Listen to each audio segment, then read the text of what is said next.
NCP विधायक अमोल मिटकरी ने प्रशांत कोरटकर को नागपुर पुलिस का समर्थन होने का गंभीर आरोप लगाया है। अमोल मिटकरी ने कहा कि कोरटकर दुबई में नहीं बल्कि नागपुर और चंद्रपुर के बीच छिपा हुआ है और पुलिस को गुमराह कर रहा है। साथ ही मिटकरी ने जयंत पाटिल पर बोलते हुए कहा कि अगर पाटिल अजित पवार के साथ आते हैं तो उन्हें खुशी होगी।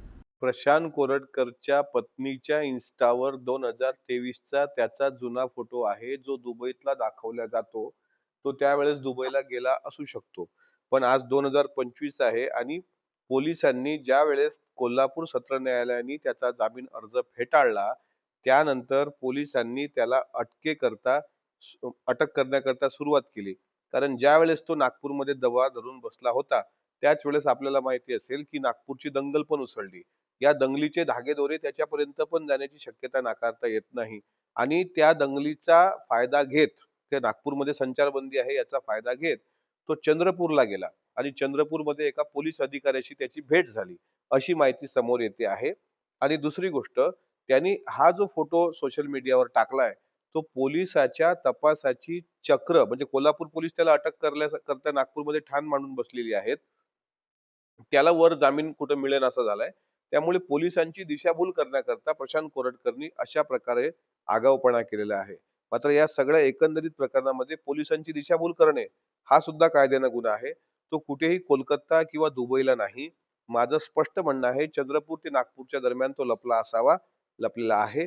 पण इतक्या वेळ त्याला मोकळीक देऊन त्याला जे अटक होत नाही, यामध्ये फक्त नागपूर पोलिसांवर संशय बळावतो.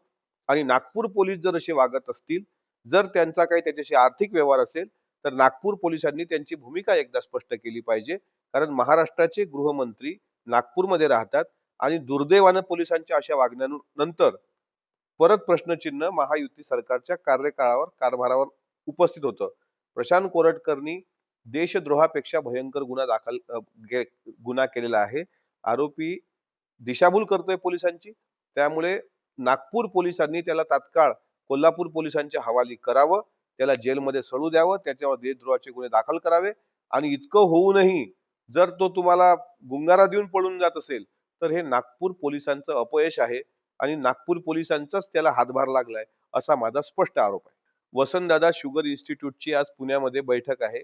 त्यामध्ये आदरणीय पवार साहेब आणि सहकार क्षेत्रातले सर्व बडे नेते नेहमी जात असतात. त्या जयंत पाटील साहेबही जातात आणि आदरणीय अजितदादा पण जातात. पण ही बैठक सुरू होण्यापूर्वी दोघांमध्ये बंद दाराआड अर्धा तास चर्चा झाल्याची बातमी ही मी मीडियातून पाहिली.